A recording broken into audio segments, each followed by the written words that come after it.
আজকের রেসিপি আর মাছের ঝাল।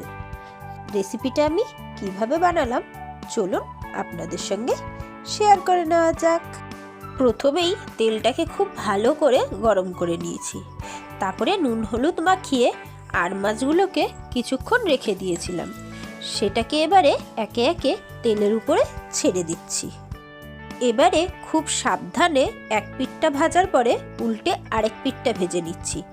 আর মাছ কিন্তু প্রচুর পরিমাণে ফাটে, ভাজার সময় খুব সাবধানে ভাজলে আর মাছ আর ফাটে না। সঙ্গে যদি একটু নুন হলুদের সঙ্গে একটু কাঁচা তেল মাখিয়ে নেওয়া যায় তাহলে তো আরোই ফাটে না।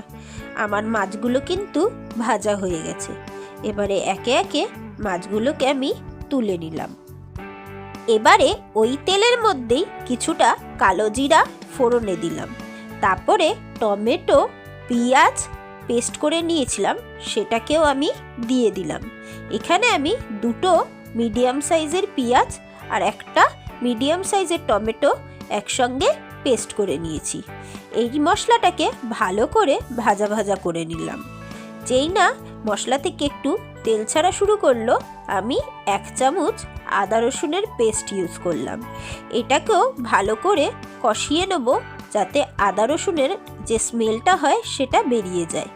মশলাটা ভালো করে ভাজা হয়ে গেলে পরিমাণ মতো হলুদ, পরিমাণ মতো লঙ্কার গুঁড়ো, সামান্য জিরের গুঁড়ো আর পরিমাণ মতো লবণ ইউজ করলাম।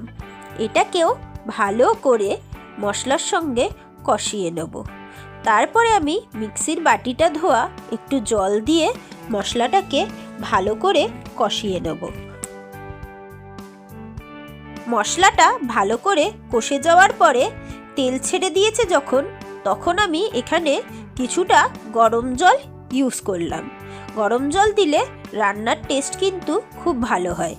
ঝোলটা ফুটে আসার পরে ভেজে রাখা মাছগুলো একে একে এর মধ্যে আমি ছেড়ে দিচ্ছি।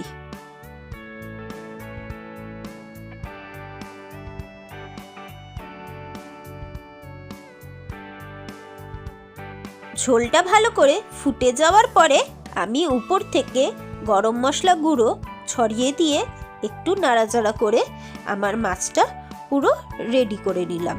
কেমন লাগলো জানাবেন।